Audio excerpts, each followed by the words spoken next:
Assalamualaikum warahmatullahi wabarakatuh. Hello everyone. Welcome again to my English class. My name is Miss Rina. And today with different topics. Unit 4, how do you learn verbs? In this unit, you will learn how to construct sentences using simple present with verbs. It includes the way to construct affirmative, negative, and interrogative sentences. Oke, pada unit 4, kita akan belajar mengenai simple present with verb. Sebelumnya, Ananda sudah belajar simple present dengan menggunakan to be. Nah, sekarang dengan menggunakan verb. Kalau sudah ada verb, maka kita tidak perlu lagi menggunakan to be. Dan simple present ini biasanya digunakan untuk apa? Untuk bicarakan daily routines. Nah, ini. Masih ingat kan? To be itu dipakai jika tidak ada kata kerja. Seperti pada kalimat, we are at home, they are disappointed, she is a student. Nah, di sini to be diikuti oleh bisa keterangan tempat, contohnya at home, bisa diikuti oleh disappointed. Disappointed itu masuk kepada kelompok adjektif, kata sifat, dan bisa juga diikuti oleh kata benda, a student. A student itu benda. Nah, ini contoh kalimat yang tidak pakai verb. Nah, kalau yang pakai verb, berarti di dalamnya ada verb. Apa aja contoh verb itu?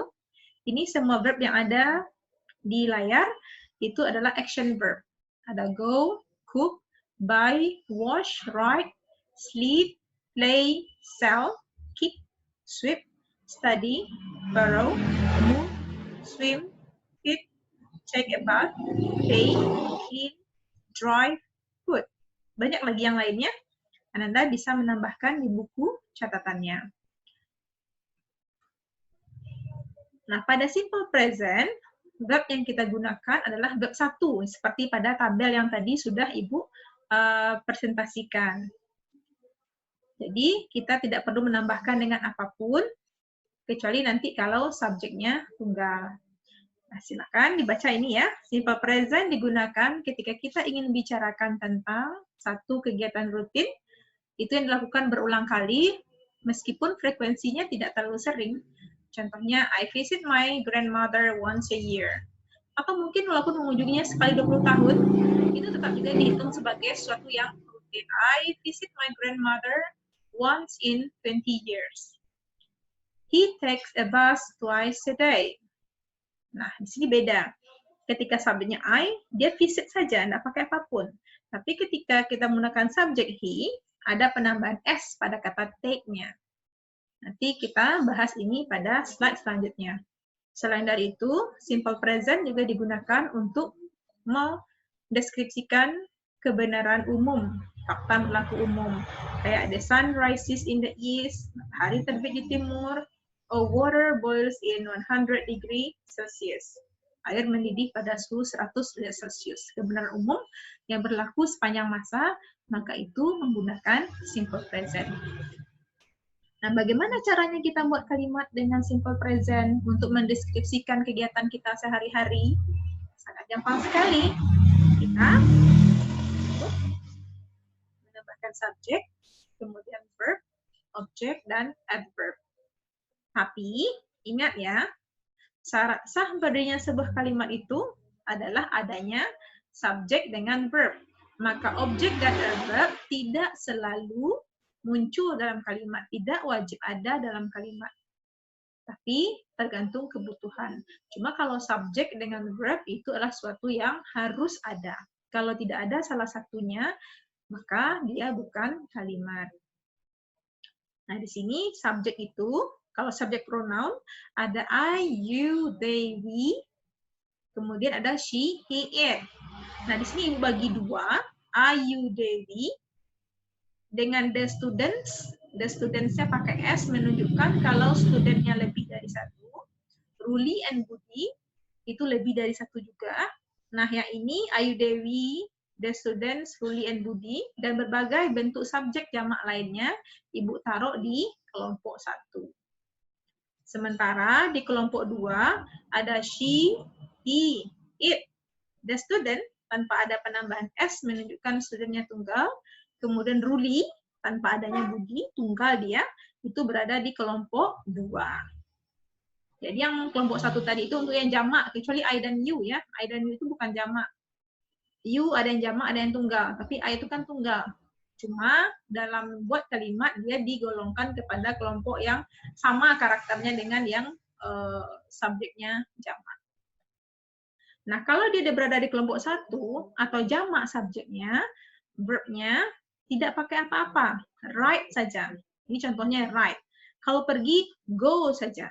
Kalau dia berenang, swim saja. Tidak ada penambahan apapun. Nah, I ride. Kebetulan mengendarai ini memerlukan objek. Yang mengendarai apa? Apa ada objek kan? Nah, di sini dibikin my bike, your bike. Nah, I ride my bike every morning. Nah, kalau she, he, it yang kelompok 2, kata kerjanya ditambah dengan s, rides. Semua subjek tunggal pada kalimat simple present, kata kerjanya kita tambahkan dengan s. Kemudian masukkan objek dan keterangan waktu di belakangnya. Jelas ya? Berlaku sama untuk semua subjek tunggal, kata kerja tambah dengan s. Nah, untuk pernyataan negatif, yang tadinya kata kerjanya write, di depannya kita turunkan dulu write ini menjadi do ya. Jadi kalau dia write saja untuk simple present, write, do, buy, swim, eat, cook, go, apalagi dan kata kerja yang lain itu di depannya pakai do karena dia negatif menjadi do not. Jadi I do not ride my bike every morning. You do not ride your bike every morning.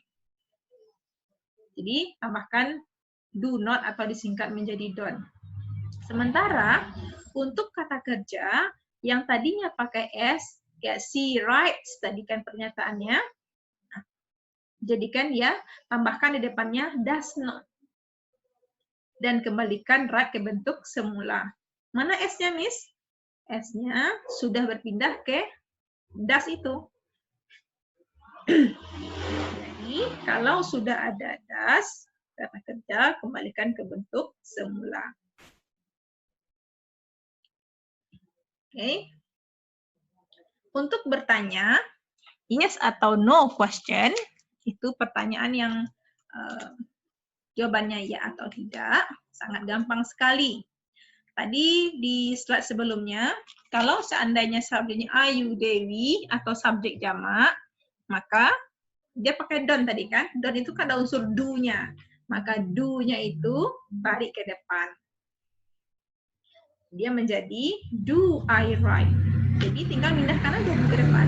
Nah, untuk yang di bawahnya, tadi dia kan she doesn't, he doesn't, it doesn't, the student doesn't, Ruli doesn't, ada unsur does-nya. Ambil does-nya itu, geser ke depan subjek. Does she ride her bike every morning? Apakah dia mengendarai sepedanya setiap pagi? Begitu do dan does terletak di depan, maka kalimat itu otomatis berubah menjadi kalimat tanya, yang artinya adalah apakah. Dan jawabannya yes, no saja. Do you ride your bike every morning? Yes, I do. Atau no, I don't. Boleh juga yes, sure. So, apakah itu bukan what? Kalau what apa artinya? Nah, coba sekarang. Kalau kalimatnya, apakah kamu mengerjakan PR setiap sore? Ada kata kerja di situ kan mengerjakan. Maka bahasa Inggrisnya apa? Do atau does untuk you? Do. Do you do? Apakah kamu mengerjakan? Do you do your homework every evening? Apakah Lucy masak setiap hari? Nah, kalau Lucy, dia kan tunggal itu. Pakai do atau pakai does? Pakai does. Does Lucy cook every day?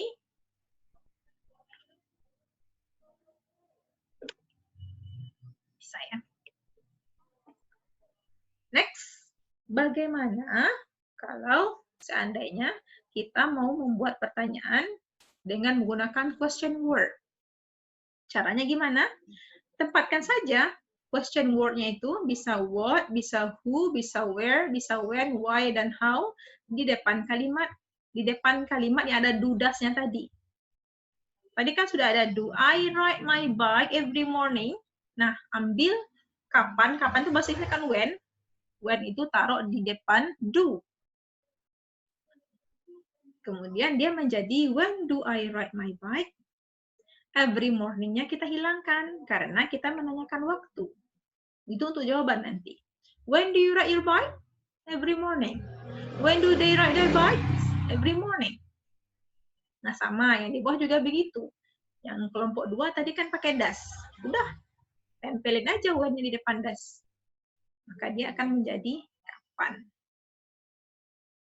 Kapan kamu mengerjakan PR? When do you do your homework? Kapan Lucy mengerjakan PR? When does Lucy do her homework?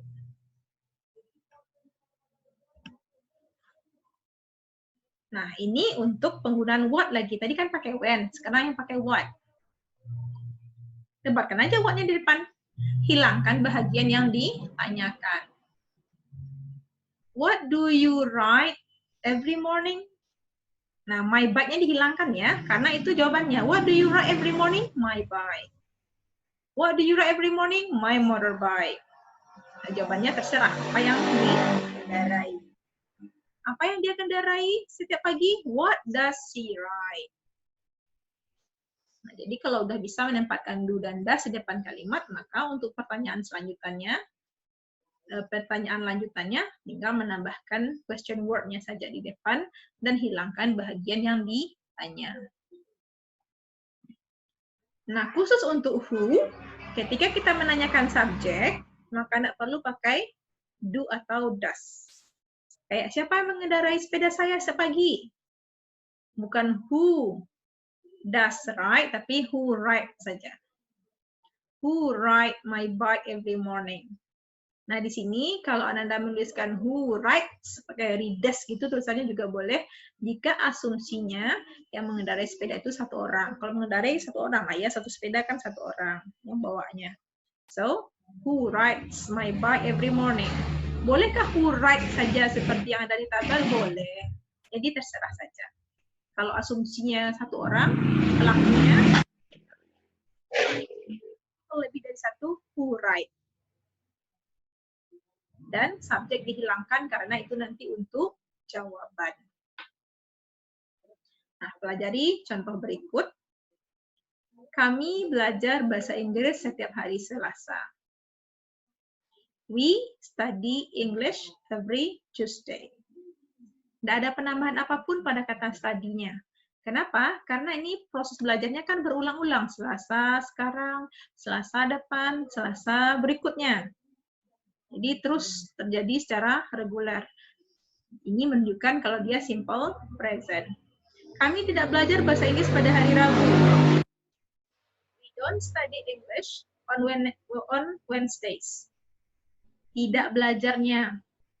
Hari Rabu nggak belajar. Ini kan juga menunjukkan simple present. Maka tidak ditambahkan apapun.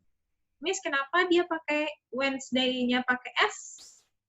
Yang di atas kenapa every Tuesday-nya tidak every Tuesdays? Nah, kalau kita gunakan on pada hari dan hari itu berulang-ulang kejadiannya, maka kita tambahkan S di belakangnya menunjukkan hari Rabu sekarang, hari Rabu depan, Rabu selanjutnya. Kami tidak belajar bahasa Inggris.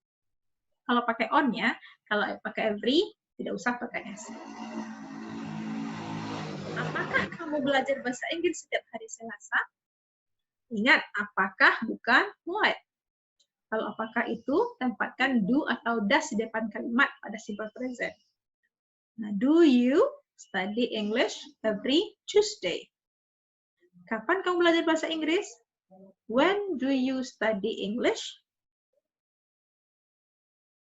Saya, lihat di bawahnya. Joe berenang sekali seminggu. Jadi itu rutin. Joe swims once a week. Karena subjeknya tunggal, maka swim-nya ditambah dengan S. Swims. Dia tidak berenang. Joe tidak berenang pada hari Sabtu. Hari Minggu, sekali seminggu, tapi tidak pada hari Sabtu. Joe does not swim every Saturday. Jadi swims tadi, kalau dia tidak menjadi does not swim. Kembali swimnya ke bentuk semula. Apakah Joe berenang pada hari Jumat? Nah, apakah karena Joe itu tunggal, dia pakai does. Does Joe swim every Friday? Di mana dia berenang? Tinggal tambahkan where di depan does. Where does Joe swim? Boleh tambahkan every Friday. Where does Joe swim every Friday? Siapa yang berenang setiap hari? Siapa yang berenang setiap hari? Who swims every day?